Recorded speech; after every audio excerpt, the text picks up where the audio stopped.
Good afternoon, everyone. Welcome. My name is Marilyn Shannon, and I welcome you to the Breaking Free Show. I hope you're all doing great and enjoying October. We've had a lot of hot weather here in North Carolina, so it's kind of freaky, but it's all good. Hope everybody's out there doing good. And let me say hi to Amnon. Hello, Marilyn. How are you? This- I'm We fine. we Happy New Year. Happy New Year to you as well. Amnon and I are both Jewish, so it's our New Year. So for all of you out there that happen to be Jewish, Happy New Year to you too. And if you're not, well, happy something to you. As we progress with the show, we want you to know that you are more than welcome. Please feel free to call in anytime you want. Anytime the mood, the moment spurs you to sparks you to call in, we want you to do it. Please do that at 919-518-9773, or you can come in on Skype, and that would be voice. You won't be in on video, just voice, and that would be computers 2K voice. And we have a chat available. So if you want to put your name, nickname, whatever you like under our video, you are more than welcome to do that. And you can comment, ask questions, whatever you want from in there, you can engage. We are about engaging, and we are about breaking free together. And each week we bring you a show that might be a tool, a strategy, a technique, something somebody is doing, experiencing, feeling that we can also kind of like catch, that you can just reach your hand out and go, yeah, I want that too, or I want to feel that too, or I have an idea, maybe mine will work too. Anything that we can do that will help free us up, break us free from something, go forward, feel good, feel better, help somebody else. That's what we're all about. So it's like we're in a living room together, and I'm just talking to you like I would if you were across the table. And so is our guest. So each week we bring a guest on, usually, who will talk about something exciting, something they're doing, something that will make a difference for all of us. And sometimes some of these things you won't even know about until we bring them on our air. And then there they are, and you go, wow, things are happening in this world. Things are happening in our country that are really making a difference, and people really are feeling better. And it's not all the regular news that you hear every day of the week. So today, Woody Faircloth is here, and he has an interesting uh, job, a new nonprofit, things that he's doing that is really making a difference that honestly, I never would have thought of, and you might not have thought of either. He has a nonprofit called RV for Campfire Family. And Whitty's here to talk about it. And also his beautiful daughter, Luna, who is not here, is part of it. And we do not want to forget her. So, Woody, welcome to our show. Thanks, Marilyn. Thanks for having me today. It's a pleasure to have you. So, tell everybody about you and what you're doing.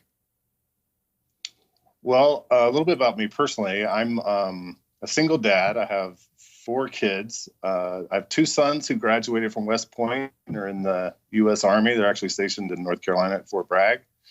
And then I have an 18-year-old daughter who'll be going to Cornell next year to play lacrosse.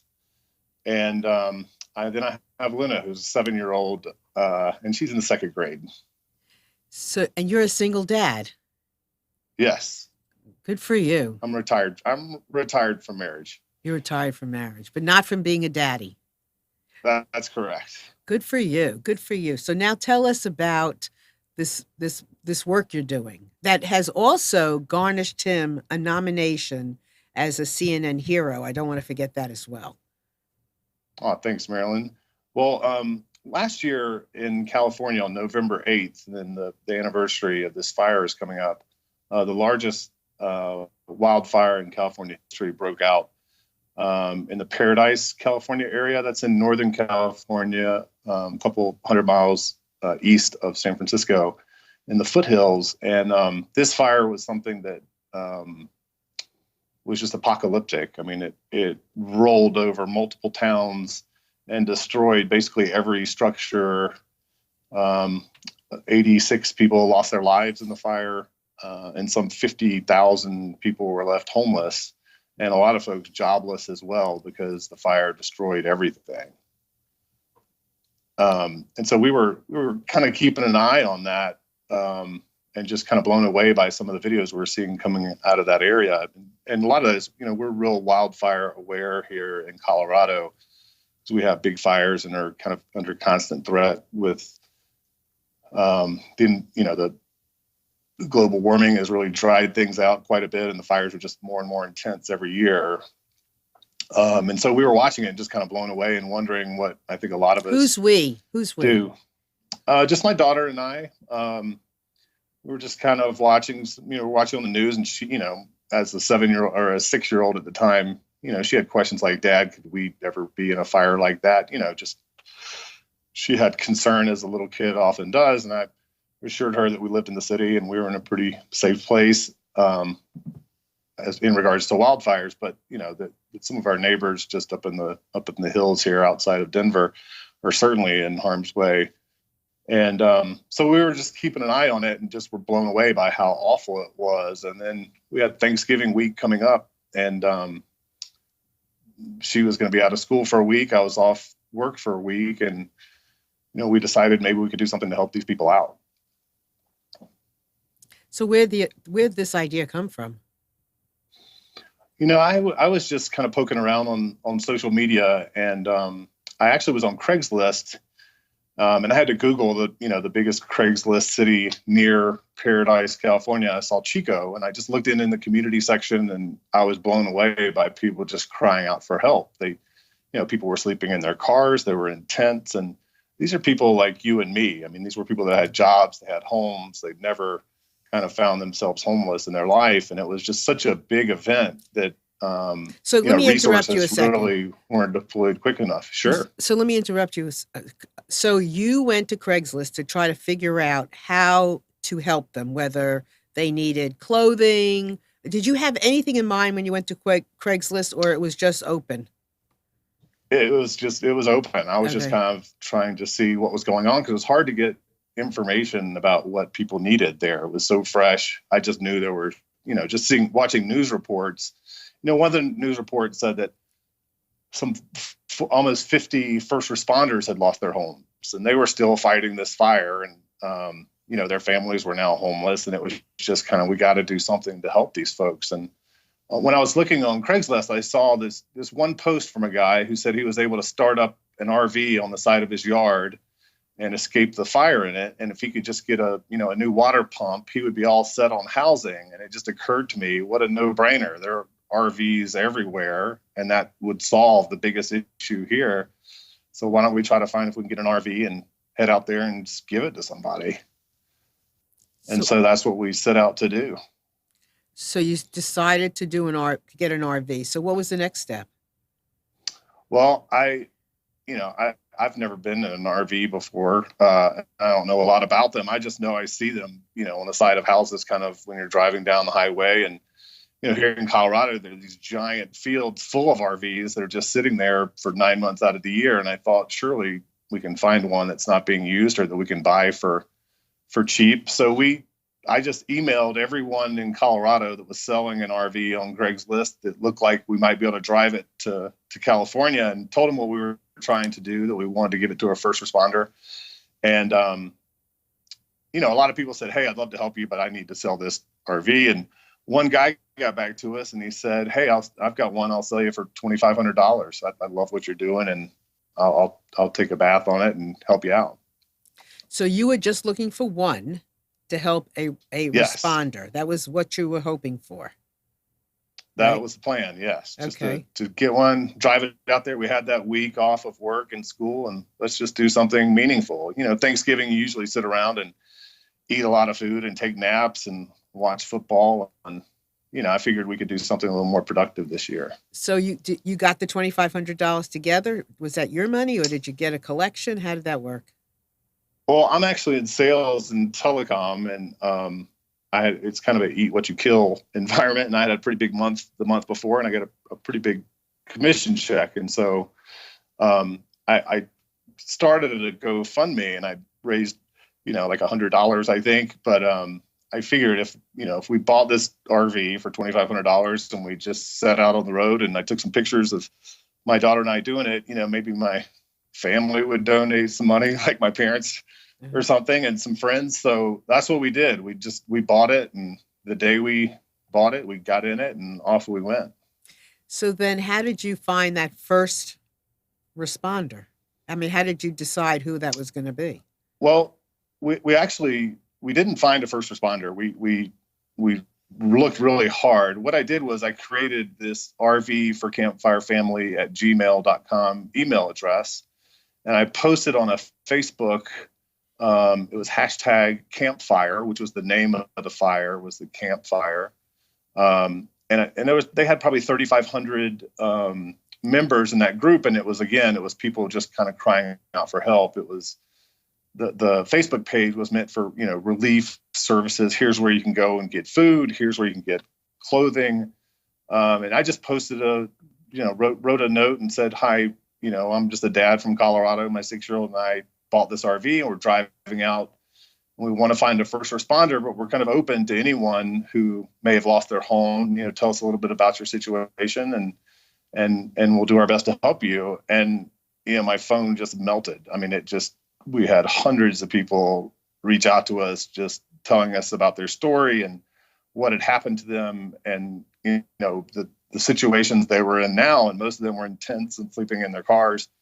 And it was everything from a 6-year-old with cerebral palsy being fed with a feeding tube, in the back of a minivan, to Army veterans and their families, college professors, just any slice of any town you live in that were just crying out for help. And it was impossible to pick a family. I would imagine did you expect to get that kind of response? First of all, I didn't. I didn't know if anybody would respond. I mean, I had no idea what was going to happen, and it blew me away. And every single email I read, it was hard not to get connected to these people, because their stories were just, it'd be like you or me suddenly finding ourselves in desperate need of help. I think if your next door neighbor's home burnt down, the neighborhood rallies around, the insurance company comes in, and everybody's okay. It's a tragedy, but it doesn't change the dynamic of the whole town. The problem here was the whole town burned down, so there was no safety net. And this town is where the California gold rush originally started. So they're kind of multi-generational families here. So a lot of people's safety nets burned down too. The uncles and the aunts and the grandparents, everybody's house. We've met families who had 7 or 8 homes that were lost among family members. So there was just, people were just desperate and had no idea what to do. And you strike me, Woody, as like a big teddy bear. Yeah. All about mush, right? Yeah, I can get pretty mushy. I don't know I what that's bet all you about, can. but Yeah. it's hard not to get mushy in situations like that. And I didn't know what we were, I thought my daughter and I were just going to drive it out. We were going to hand it over, hopefully, to a first responder. And, we were going to go back to work and go back to school. And once we got out there, kind of all that completely changed for us. And once we started connecting with people, it changed. We had to help. We had to continue to do this work. So then what? So we ended up, right when we were leaving town, a friend of mine, who's in media relations in the California, she works for Cal State, East Bay, and she does media relations. And she said, hey, this story needs to be told, it'll help more people out there.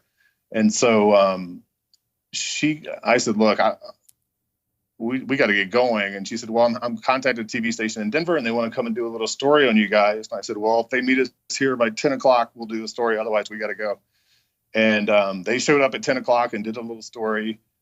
And that got picked up by some other stations. And then, when the way to California from here, the quickest route is over the Sierra Nevadas through Salt Lake City. But there were big winter storms in November.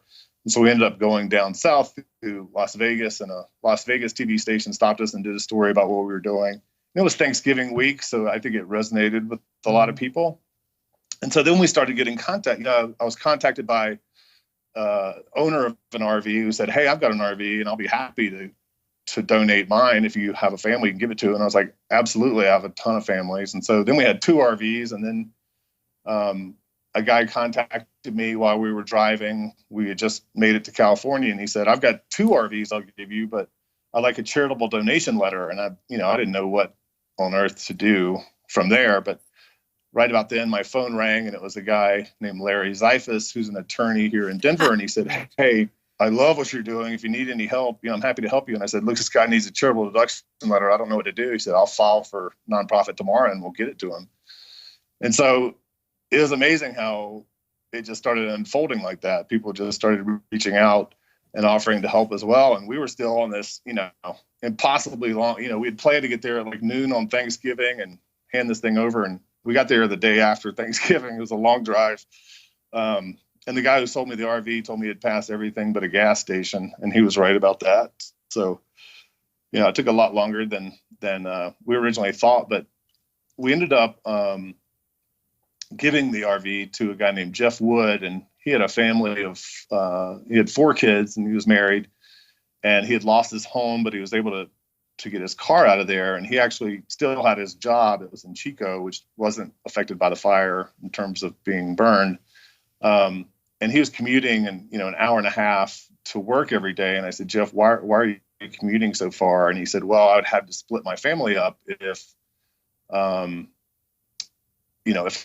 I was staying closer to my work." And I just, having a family that's kind of broken up before, obviously being a single parent, I wanted to help this guy. My house never burned down, and I wasn't able to keep my family together, and this guy's trying to keep his family together and doing whatever it takes. So we ended up giving the RV to Jeff Wood.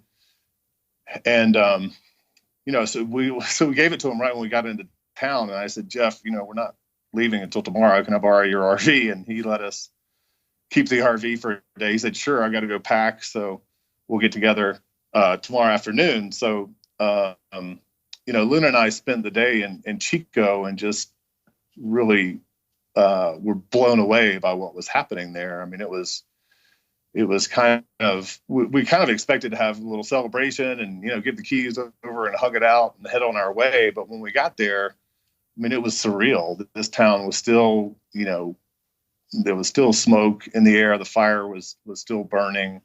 There were people just everywhere in really just horrible conditions. The Red Cross was there and serving meals. But it was chaos. And I stopped and talked to there were some armed security guys at the Target and Walmart outside. And, they had kind of, Glocks strapped to their legs and wearing tactical gear. And I was kind of like, "Hey, do you guys know any first responders that lost their homes in the fire? We've got people calling us, giving us RVs, and we want to match those up with the first responders." And they said, "No, we're actually from Texas." And I was like, "What are you guys doing here?" And they said, "Well, we're private security for Walmart and Target in case, something goes down. People are getting pretty desperate here for just basic stuff." And that kind of took us aback a little bit. And, we had lunch at a place, and 3 of the waitresses had lost their homes. And we went into Target, which was just ransacked. It looked like, it probably looks like on Christmas Eve at, midnight. I mean, it was just totally destroyed with, people getting basic things that they needed, blankets and clothes. I mean, when you lose everything, you need everything, right? Mm-hmm.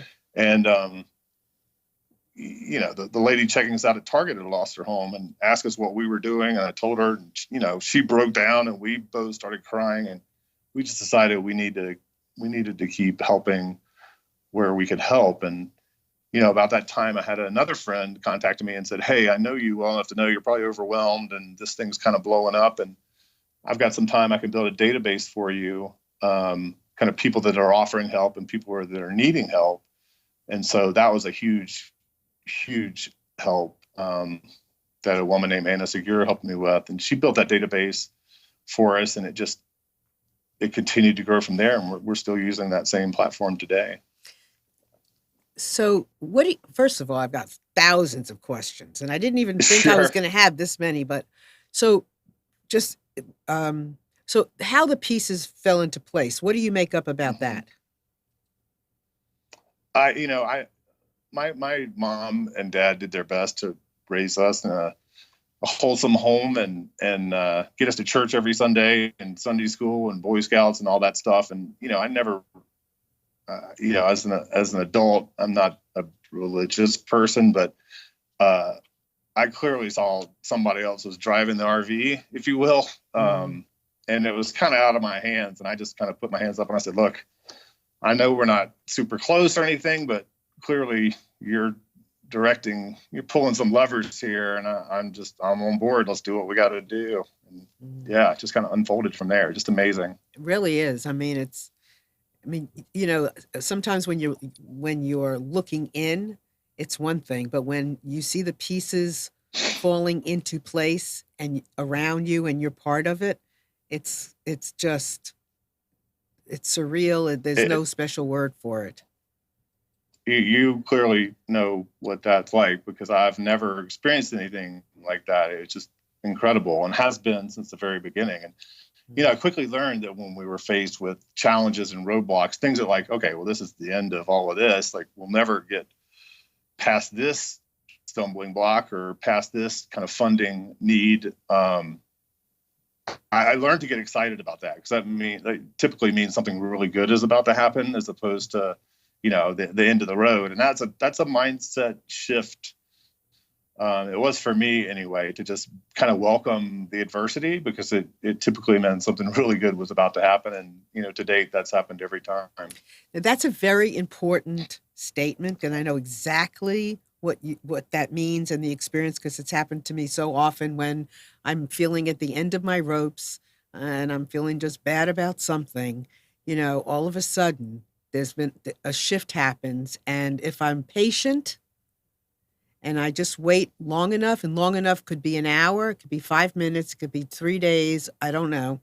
Something happens and I'm like, this is exactly what happened. So, and that happens for I think it happens for everybody if you wait long enough. Yeah, it's amazing. My Luna's class, she was in first grade when all this was going down. Some of the moms in her class, they got together and said, hey, let's do, we had placed probably 60 children between Thanksgiving and Christmas in RVs with their families. And they said, these kids aren't going to have anything for the holidays at all, like normally would. And so they did a toy drive and gathered up presents, like 3 or 4 presents for each kid. And it was a beautiful gesture. And, I suddenly am in my living room with, a whole room full of presents. And I'm like, now how do we get, it's going to cost us $5,000 to ship all this to California. What have we done? And, right about then my phone rang, and it was a guy who had worked with FEMA for 30 years. He and his wife were both FEMA employees for 30 years. And he said, look, we've been doing this work long enough to know that people are really suffering out there. And we can't get out. We haven't been out there, and we can't get out there because both of our adult daughters are going through a divorce right now, but we want to help. And we've got a fifth wheel, which is the kind of RV that you tow with a truck, that we'd like to donate. And I said, that's wonderful, because I've got a room full of presents. We're trying to get out there as well. And I just need to get a truck, to tow it out there. I don't have a truck to tow it. I have just a regular city car, if you will. And he said, well, you can borrow my truck. And, I don't know if you know much about trucks in the West, but that's kind of like a cowboy loaning you his horse. I'd never met this guy in my life, and he's not only donating his fifth wheel, but he also loaned us his truck to drive out over Christmas. And, at the same time, so now I've got this, I've worked out, I've got a truck, I've got a way to get all these, it's a sleigh basically now. I got a way to get all these presents out to these kids, and we can donate this trailer to another family. But we're pretty much, our GoFundMe had kind of taken off, but every time money came in, we would spend it to have trailers towed and moved from place to place. And about that time, my phone rang, and it was a guy from California. And he said, hey, my wife and I are redoing our kitchen. My wife's got an $18,000 kitchen cabinet budget. And we were kind of going back and forth about, I was saying our kitchen cabinets are in good shape, and she was saying she needed new kitchen cabinets. And we were going back and forth, and we saw a little story about what you and your daughter are doing, and we want to give you guys the kitchen cabinet. So we want to wire you, $20,000. tomorrow. And we're going to Germany for Christmas break with our college age kids, but I'll call my banker and we'll have it wired from Germany. Can I get your bank account number? And, I was kind of skeptical a little bit. And we had just opened the bank account for the nonprofit. And I said, here's the account number, go ahead and wire us the money. And, the next day the money was in the account, and that was what we needed to keep going. And he said, the only condition is I want you to spend it all before Christmas. And it was on helping these people. And it was the 22nd of December. And so I had a couple of volunteers here in Denver that one of them was Jewish and didn't have any plans for Christmas and said, I'll go, and I'm really good at finding places to eat on Christmas. It's like sport for my people. And so she came along, and then another young guy here in Denver who had just moved to town, he said, I would love to go. And so the four of us, Luna included, headed out on the 22nd, and we dropped off the fifth wheel to a young guy who was a single dad who had a young child. He had a landscaping business, and he lost all his truck and tools and all of his customers' business too, because everything burned. So we dropped off the trailer for him in another part of Northern California. And then we went on Craigslist and we found an RV, and we bought that with cash from a guy who was selling that. And then we drove that into Chico, and we had another donated one delivered that. So it was pretty amazing how it all came together. And again, it was right when we were at that point of this, our work here is done. What else can we do? So how many RVs were you able to muster up? We've delivered 70 now, and we're still actively delivering RVs to people out there. It's definitely slowed down quite a bit. You know how the news cycle is. Once the fire's out, people think the need's over. But frankly, it just started. I mean, FEMA put people up in hotels for several months. They built some RV parks out there, but there's still people that just fall through the cracks, that have nowhere to go, that their hotel vouchers have run out, and they don't have anywhere to stay. And so we still find ourselves having people. We've got a couple hundred still on our waiting list. And as they bubble up and continue to contact us and tell us their kind of current living situation, if they, we have a vetting process, and if they kind of clear all the hurdles in our vetting process, we set them up in an RV as soon as we have one available to do so. Yeah, I saw your process. It was pretty cool, what you're asking people to do. And I would just tell everybody your website so they can go there and see. It's not like tons and tons of information. It's a very simple website. It's to the point. It's not glamorous. And I want to say that. I mean, the purpose is what the purpose is. It wasn't full of bells and whistles. I wanted more information about you, so I went there, and it was limited. Right. So we good for you. Yeah, it's that's kind of the result of having, we're all volunteers. We all have full-time jobs and our kind of own lives, and just we're really touched by what was going on out there. And when people raise a hand to volunteer to help, we certainly try to find a place to put them to help, right? Right. It seems like the right hands are being raised too. What you need in the moment is being raised. Yeah. So I'll tell you, I'll tell you our website. Yeah, go ahead. It's www.rv4, the number 4, campfire family at .org. Sorry, RV for campfirefamily.org. And to that point, you talk about people raising their hands. The first few that we had, like, we would have someone in Santa Cruz who donated an RV, and they said, "Look, it's a great RV. Everything works, but it doesn't drive up hills very well, and you'll probably have to tow it there." And it cost us like $1,600 to tow it there, and we had paid for a few tows, and then somebody contacted us, and there's a secret Facebook group. I didn't even know there was such a thing, but a secret Facebook group of guys and gals who have trucks and the right tools to tow things like RVs, who would do it for free for us. I mean, if we happen to see them, to like press some cash into their hand for gas money, or buy them lunch, they would reluctantly accept that. But all they do is tow things for free, because they like to give their truck's a workout, and they like to help too. And I think that's kind of another thing I've learned in this process is, when things like this happen, I think it's human nature to want to help. People want to help. They don't always know how to help. And I think we kind of stumbled into a way that different people with different skill sets can help, because what do you do in a situation like that when you want to help? Do you donate to the Red Cross? Do you write a check to someone? You never know what that's going to really go to. And, we created a way for people, there's so many RVs out there that are underutilized. And I'm convinced there's two people in a house. When you see an RV parked on the side, one of them is in the house saying, when are you going to get that damn RV out of here? We don't use it. We're not campers. We thought we were.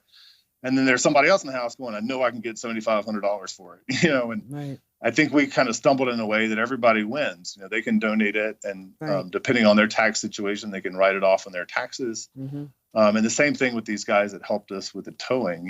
They've got trucks and the means to do it, and they want to help, and that's a way that they could help. So it's really beautiful how all that worked out. Yes, it allows us to hear hope and to know that, what, we really are living at a good time when people can, these disasters are happening, and whether it's a fire, whether it's a flood, whether it's snow, whether it's sleet, whatever it is, whether it's just things that happen.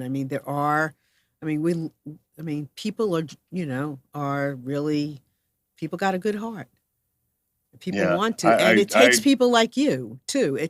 You, me, our audience. It takes a person who is, it takes all of us. It takes a friggin' village. Amen to that. And it takes just taking action and doing something. Like I said, we had no idea we would still be doing this work. But if you take that first step, that's the key, I think, in anything in life. If you think about it and it's a good idea, like take that step and just do it and just hang on, because you have no idea what's going to happen, and right. If you do it for whatever the right reason is, if you're really doing it for genuinely for something good, things fall into place. So I wanted to ask you also about your daughter. So what have you noticed with her from the beginning to now? You treat her like, she's 6 years old, 7 years old, and I hear it sounds like she's like an adult, but which she probably has been through a lot and seen a lot. So tell us about her. She's pretty special. She I didn't plan on having a daughter right about the time I was becoming an empty nester. And she came along at a time in my life where, I don't know, this may come across as a little hocus pocus, but I'm convinced that there's some of my grandmother in her, or her spirit, because she's this old soul that, and I'd heard that term before, but I never really understood what it meant until I met her. And she just really kind of has shared some wisdom with me that are beyond her knowledge and years, and really kind of inspired me to get out of bed every day and try to do something good, and try to show that to her. My older kids, they've also always inspired me, but I was a young parent when I was married and had my older kids, and we made a conscious decision that my wife would stay at home. We wanted to raise our own kids, and I would be the breadwinner. And so I was always on airplanes. I missed so much of time with them growing up, and really miss some precious times. I think a lot of parents, make those sacrifices and do that because you want to kind of give them the best schools and the best things, but really miss a lot of those formative years. They're just irreplaceable. And so, I made a conscious decision that I was going to try to do a better job as a parent, to be more present and be more with her and kind of experience life with her. And it was probably one of the best decisions I ever made, for sure. Were you a single? So you did. Obviously, you said you had a wife with your older children. Did you end up being a single dad at some point? Well, my older children and I was married for 15 years, and we were divorced, and that's never easy for anyone involved. And then my parents have been married for 50 years. I have two brothers who've been married for almost 30 years each, and let's just say I'm 0 for 2 swinging for the fences, and yeah, it just hasn't really worked out for me in that way. That I always thought I would be married to the same person my whole life, and it didn't work out twice. So that's why I say I'm retired from marriage now. But I focus on the things that I think I can do well and try to do well, and that's right now being a parent. So, tell us more about Luna. So, what has what has she acknowledged to you? What has she done that you go, wow, she's 7 years old after going through this experience? What part does she play in this experience? I mean, as far Well, as she plays a lot. does she help you decide who gets an RV? I mean, what does she do? She, when I first kind of, had that eureka moment that, hey, why don't we take an RV to someone? I said, Luna, what do you think about next week for Thanksgiving? We'll drive to California and we'll give someone an RV and they'll have a home. Now, they lost their home. Can you imagine what it would be like? She said, no, I can't imagine, but God and Santa Claus will be really proud of us for doing that, Dad. And that was kind of, I knew immediately that we were doing the right thing when she said that. And yeah, she held me up. I mean, you mentioned it before, I'm kind of a softie, and No, I called you mush. Mush. yeah, mushy. I get pretty torn up, talking to some of these families, when they're telling me their story. And some of the stories are just incredible about what these folks went through. And, Luna would just, she'd kind of elbow me when I would start to get a little choked up. And she'd say, come on, Dad, suck it up. You got this, like, pull it together, and it just, yeah, she really kind of helped me keep going and keep my eye on what we were doing, and just, just showing her what it feels like to help someone else. That's what I really wanted to do from the beginning. And then she just, every time I said, look, we have an opportunity here to keep doing this. Do you think we should keep helping? And she says, Dad, we have to help, and that just, so yeah, she's definitely kind of kept us going for sure. So you're like building this town together. I mean, like rebuilding Yeah. this town together, right? Yeah. And it's building us too, Mhm. it's just the people we've met. And, now it's some of the families we gave RVs to in the very beginning, some of those families that touched us the most, they've now gotten to a situation where they've moved into more permanent housing, and they have, when we donate these RVs, we give them the title, the keys, and it's a gift outright. And so when they're done with it, they can sell it or do whatever they want. We don't put any conditions, but more families than not have paid it forward and donated the RV to other folks out there in need. And it's just beautiful to watch that happen, and what kind of community is created. I mean, these are proud, decent people who are just, I don't know, I've just been blown away, and I feel so blessed to have met so many just kind, decent people. It's like they're regenerating. It's kind of that's very interesting. I didn't even think of that. That didn't even dawn on me that they would just pay it forward like that. And yeah. It's unbelievable. And these people that have lost everything they owned, everything that was precious to them. Some of them were uninsured. And if you're uninsured and go through a tragedy like that, and let's say you're a renter, the maximum FEMA payout, I think, is $10,000 or $12,000, which, well, what is that going to do, right? Especially when rents out there quadrupled because, all of a sudden 50,000 people need a place to stay. So that money goes fast, and even homeowners who didn't have insurance, I think the maximum FEMA payout is around $40,000 if you lost your home and everything in it. And can you imagine trying to replace just the things, much less all the stuff that's irreplaceable? It's just it's really hard, and it's still, as much as the work that we've done and been involved in this, it's hard to get your arms around just how impactful it is to lose everything you own. Really? I mean, you need everything, right? I mean, it's unbelievable. Just look around your Mhm. own home and think about all of it I being gone. And I then can't even the imagine. I don't precious even. things. I don't even want to imagine.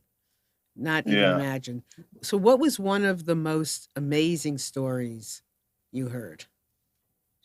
Oh, well, we kind of came up with nicknames for all these families, and they're all meant to be like, they're all come from a really good place. But the dirt bike kid family, maybe one of my favorite stories, because so this family had gotten the evacuation notice, and this is, what happened was the fire started. I think it was 60 miles away from Paradise at 6 in the morning or 5 in the morning, and so everybody went to work, everybody went to school, and by 9 that morning, the fire was overrunning the town. I mean, just absolutely destroying everything. And so kids were at school, and people were just all over, at work, and it was a mess, to say the least. But this family was preparing to evacuate their home. They're putting everything in the back of a pickup truck, just things that, grab whatever you can. They're grabbing like pictures and just, think about the things you grab from your own home if, you were being evacuated.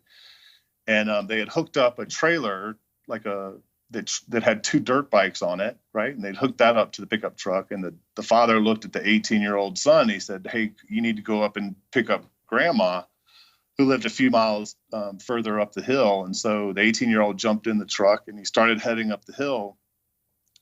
And, the fire's kind of coming in. A telephone pole falls in front of the truck. The front cab of the truck catches on fire. The kid jumps out of the truck, hops on his dirt bike, starts it up, and rips it up through the woods. And his grandmother is standing on the front porch with her walker and a little wagon full of her belongings, and the trees over her house are on fire. There's fire kind of coming up over the back side of the house, which is on fire.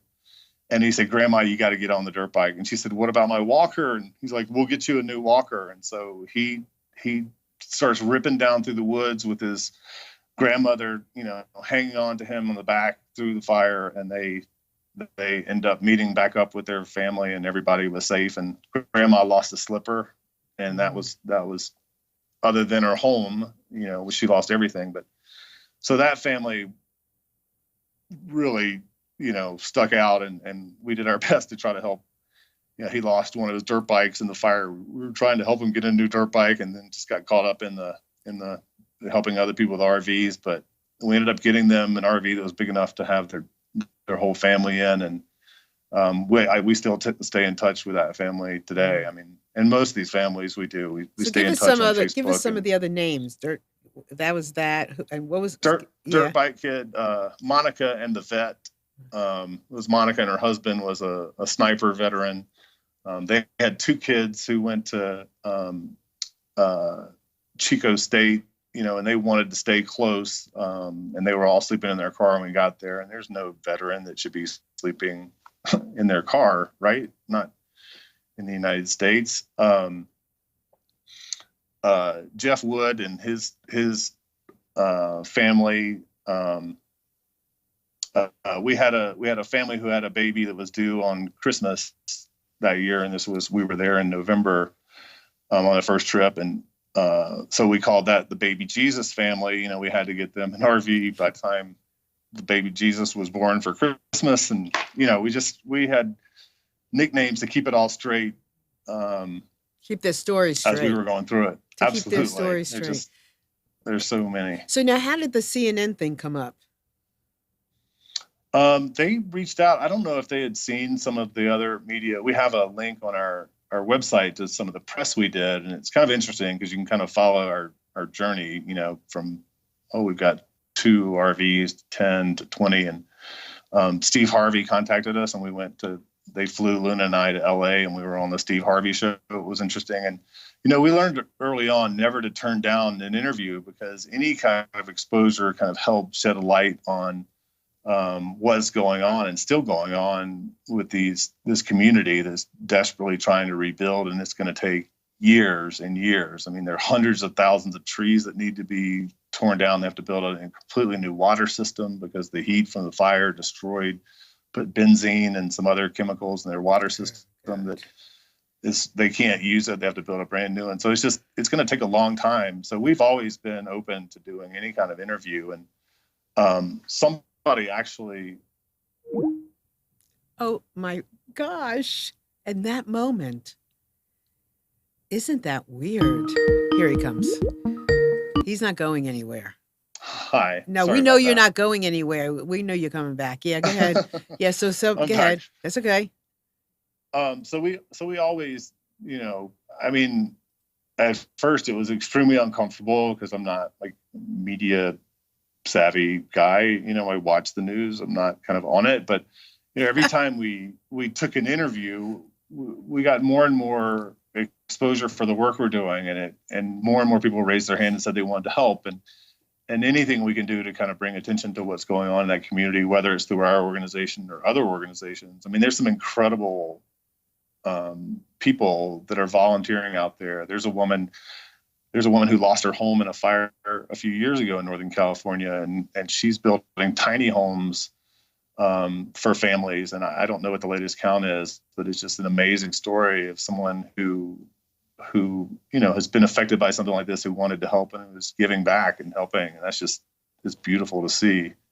But anything we can do to bring attention, we've always kind of taken that. So somebody nominated us. They have a nomination program for the Everyday Hero program, and CNN contacted us and kind of checked out our background and all of that. They vetted us, if you will, and then sent a producer and a cameraman out, and they followed us from here to California to deliver an RV to a woman who had lost everything she owned. And they were super professional and super top shelf. And so we were CNN Hero of the Week, and I think October 30th or 31st, they choose 10 CNN Heroes of the Week to be nominees for CNN Hero of the Year. And the one that they select from those 10 gets a $250,000 grant and, a lot of recognition. So, we're keeping our fingers crossed, but, we'll see what happens with all of that. But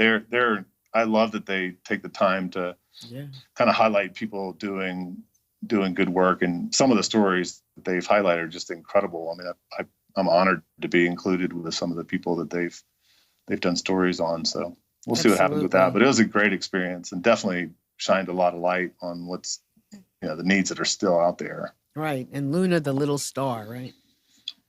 Yeah, she's always there, ready to go. Always there. Yeah, it's amazing what people are doing, and we really need to know. It's really great when we hear what people are doing. It makes your day. It makes your day.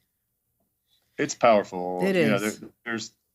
There's another guy out there who lost everything in the fire, and he saved a lot of people in a senior community where he worked as like the maintenance guy. And every day since the fire, he's gotten up and he's just found ways to help. Everything from buying a truckload of fans and air conditioners to he relocated a gal that we had helped with an RV.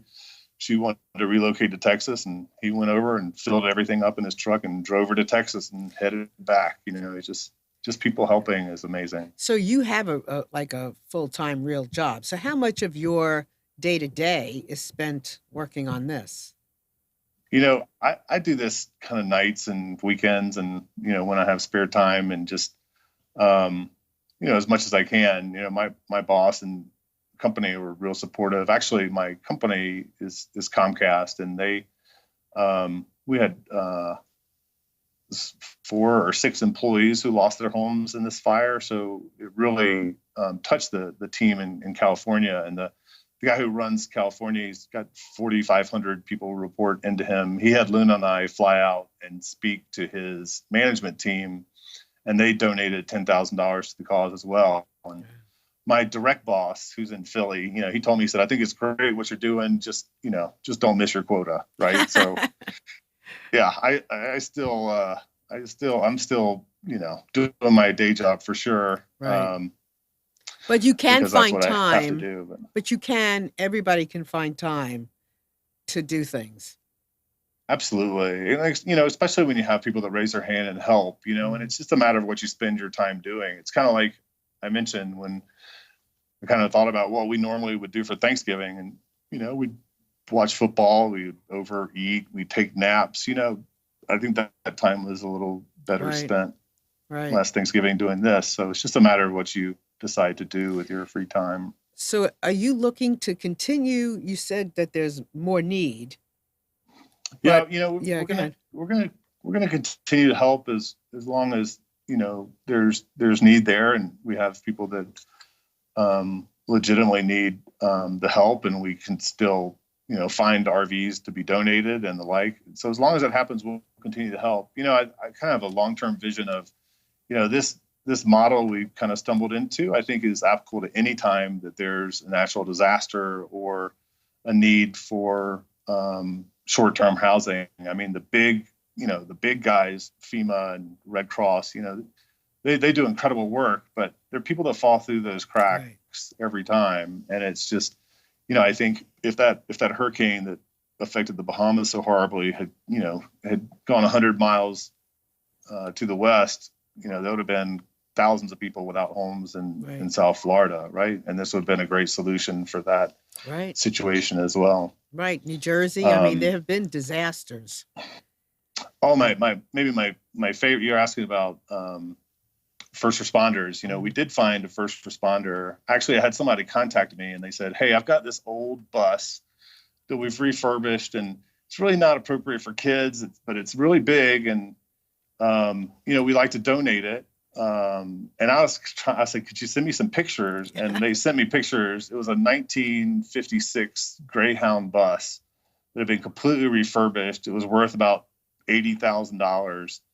And they said, "Look, we saw what you're doing. We were going to sell this thing, but we think you would know what to do with it." And I was like, "Oh my gosh, what am I going to do with this? This thing is really beautiful. Like it's like art. This bus. It was kind of retro renovated, but it's just gorgeous." And right after I got off the phone with them, my phone rang, and it was a Cal Fire firefighter named Letty Sanchez, and she said, "Hey, I lost my home in the fire. I got pneumonia, kind of couch surfing and sleeping on the floor of my friend's house, and my fiance and I had to cancel our wedding. And yeah, I heard you might have an RV or something." And I was like, "Do I have one for you? It's kind of old, but I've got a great one for you." And so we ended up donating that kind of amazing. It's the most amazing one we had donated to the firefighter the Mhm. first responder we were looking for. You know, Um, I bet it would be pretty interesting to take a look at how some of these people have fixed them up as well on the inside, how they have personalized them. Absolutely. We had one um, that we donated to a woman um, named Michaela, and she sent us a picture of her. Like all these folks had gone up and kind of sifted through the remains of their home, and she had above her fireplace it was a sign that said love, and kind of had an arrow through it, and it was made out of metal, and she had found it, and there's a picture she sent us of her standing in the ashes of her home holding up this love sign. And we gave her someone had actually donated an RV from Seattle and drove it down, and they actually donated their truck and the RV, and they gave that to Michaela. And she was a homemaker and had these beautiful plants, and just had this beautiful home.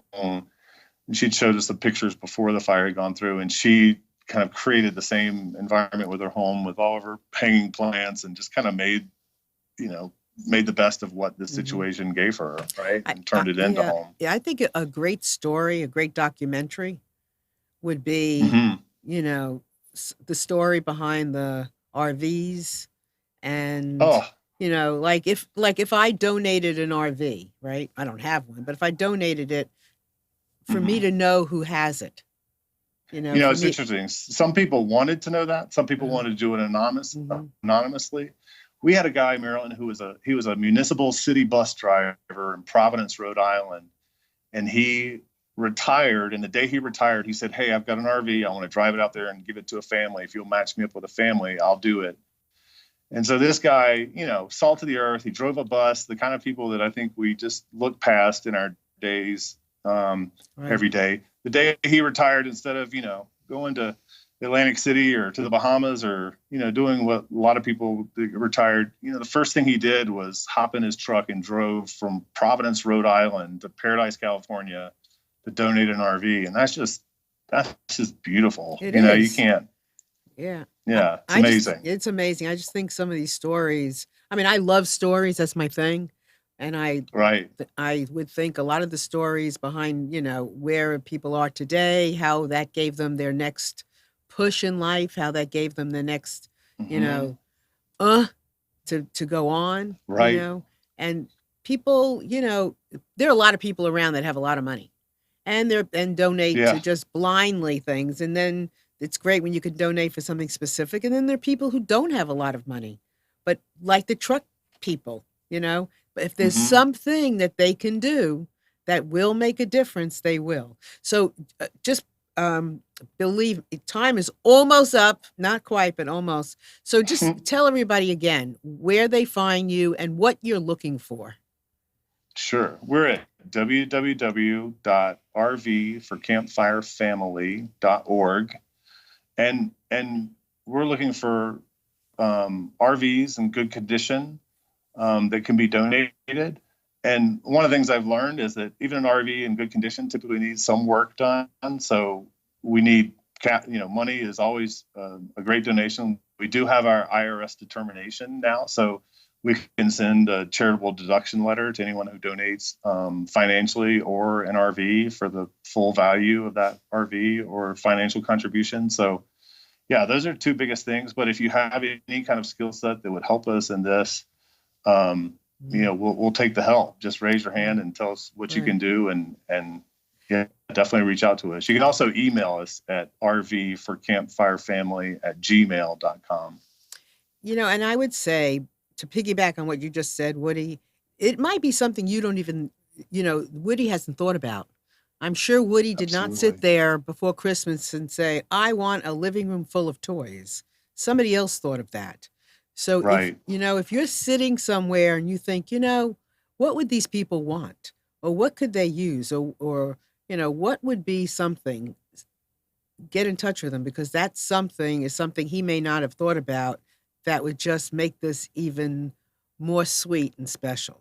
So hold on, Absolutely. right? So you have my okay. So just for everybody out there again, I am writing a series of books. I have 3 that are actually published now, one that's on the verge of being published. So in just one afternoon, listening to Hearts and Men is published, Twins, Millennials, and soon People Impacted by Opioid Addiction. And these are all stories um, where I've interviewed people and they've given me their life story. They've given me their ups and their downs, the things they believe in, things that have happened to them, and what makes them a human being. And these are all on Amazon and more to come. So, Woody, do me a favor, will you? Would you Sure. give your daughter my love? I will, for sure. you know, and tell her that I know she's very, very special. We all know she's very, very special. And she is going to be, I don't know what her next thing is. Do you know? What's her next thing? Does she have a next thing she talks about? I don't know. She's a pistol, so we're just trying to get through every day in second grade. Yeah, well, she's quite something. And she's at the tip of her bird here. She's at the tip of her iceberg. And I don't know where she's headed, but has a lot to offer. And you have been wonderful in helping her discover this part of herself where she's, you know, giving and not taking and not being selfish and seeing, something really valuable. So thank you for doing that for her. Thank you, Marilyn. Really appreciate the time today. Absolutely. We're glad you're here. And for all of you out there, thank you so much for joining us today and hearing all of this story. It's been fabulous. And I look forward to hearing your stories. So just connect with me at marilynshannon.com, and let's together share these stories and help make this world just a better place for everyone. I'm none. Touche. Mhm. All right. Bye, everyone.